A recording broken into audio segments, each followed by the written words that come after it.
There is a moment in every sport where competition stops being competition, where the game inside the lines becomes something else entirely. This was one of those moments, and it happened on a Tuesday night that nobody had circled on their calendar. The Milwaukee Brewers were hosting the Los Angeles Dodgers in what looked on paper like a standard mid-season matchup. No playoff implications screaming from the headlines. No marquee pitching duel generating national buzz. Just baseball. Routine, unremarkable baseball. And then, inside the span of a single play in the fourth inning, everything collapsed into 10 full minutes of chaos that sent both benches onto the field, triggered a punishment so rare that veteran reporters could not find a modern comparison, and produced a moment from Shohei Ohtani that his own teammates described as genuinely stunning. This is exactly the kind of story that Baseball Daily was built to cover, the moments that go beyond the box score and reveal what this sport is actually made of. If you want breakdowns like this delivered straight to you, we are closing in on our first 500 subscribers and every single one matters. Subscribe to Baseball Daily right now, hit the like button, drop a comment, and share this video because this story deserves to be seen. To understand how things reached this level, you need to understand what both teams were carrying into this game. The Dodgers arrived in Milwaukee operating under the pressure they carry every season, championship expectations, no exceptions. Shohei Ohtani, now in his second year with Los Angeles following the signing of the most lucrative contract in the history of professional sports, had been in the middle of one of the most sustained offensive stretches of his career. He was reaching base at an extraordinary rate.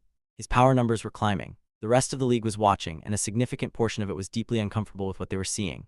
The Brewers, by contrast, were fighting to stay relevant in a crowded division race, fighting for wins, fighting to find momentum at a point in the season when momentum is everything.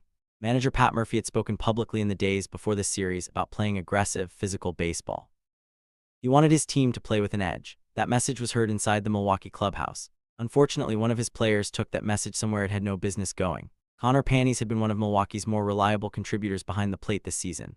His reputation across the league was that of a gritty, hard-nosed catcher someone opponents knew was there. Competitive, physical, the kind of player who uses every available tool to gain an advantage. What happened against Ohtani on this night, however, was not competitive. It crossed a line that the league treats with complete seriousness. The incident began building in the bottom of the fourth inning. By that point, Ohtani had already done significant damage, reaching base twice and forcing deep pitch counts from the Milwaukee rotation. When he reached third base on a sharp single delivered by Mookie, the atmosphere on the field quietly shifted. Panis, set up behind the plate, began talking. Multiple reporters stationed at field level confirmed it.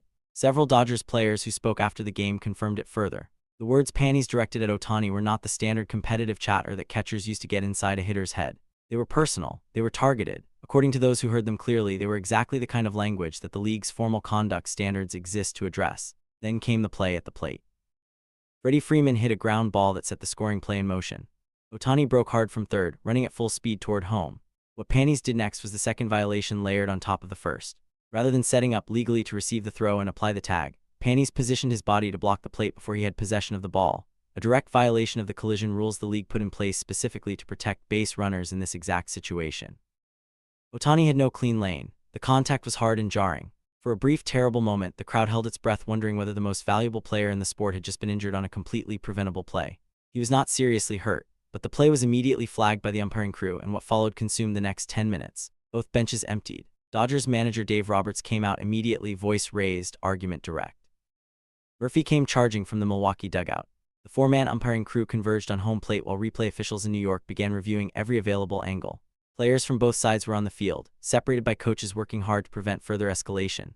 The review took long enough for something else to happen. Word about exactly what Panis had said to Ohtani began moving through the Dodgers dugout. Anyone watching closely could see the body language change. The energy on that bench shifted in real time. And yet the one player who appeared most composed throughout all of it was Ohtani himself. Crew chief Mark Wagner called for quiet. The ruling came in two parts. First, the play at the plate was judged to be an illegal blocking violation. Ohtani was awarded home. Second, Panis was ejected immediately, with the official reason cited as conduct unbecoming a professional player, directly referencing the verbal abuse directed at Ohtani during the inning. The league office did not wait.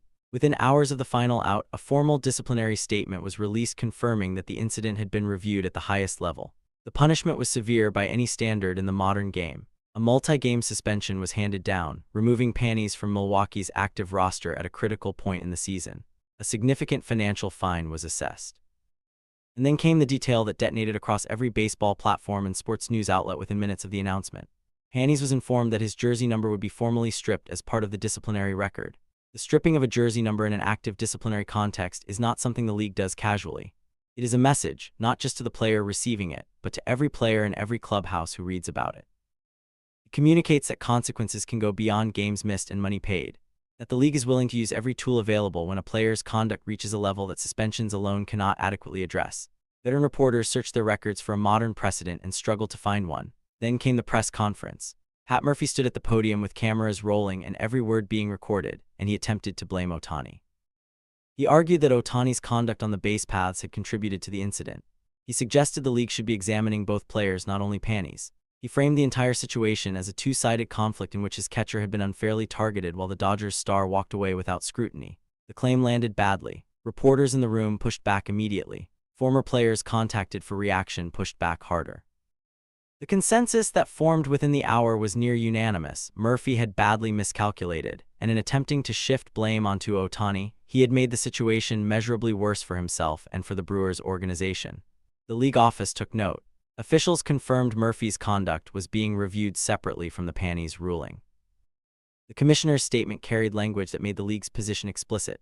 Accountability is expected from every member of an organization, including its manager.